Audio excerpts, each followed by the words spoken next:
Welcome back to Therani, I'm Joe B.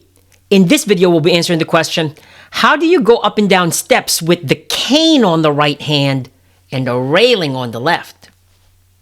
Let's dive in.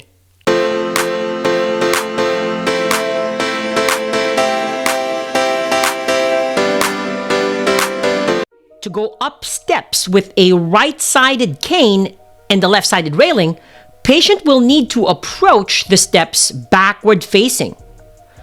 Patient initially in standing hip width with single tip cane held on the right side at the level of the right lateral midfoot.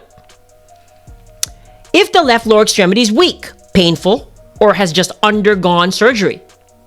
Patient's left hand holds on to the left handrail to pull self up while pushing with the right hand and stepping up with the right foot to the first staircase. From there, the patient steps the left foot up the step and pulls the cane up to it.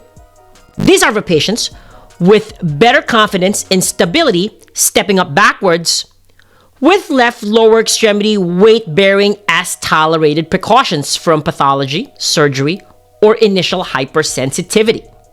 To go down steps with right-held cane and left-sided railing, patient is front-facing the steps. Standing hip width with single-tip cane held on the right side at the level of the right lateral midfoot if the left lower extremity is weak, painful, or has just undergone surgery.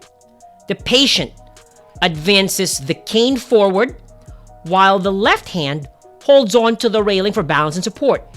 The left lower extremity descends first, which will be the weaker lower extremity, then the right strong lower extremity.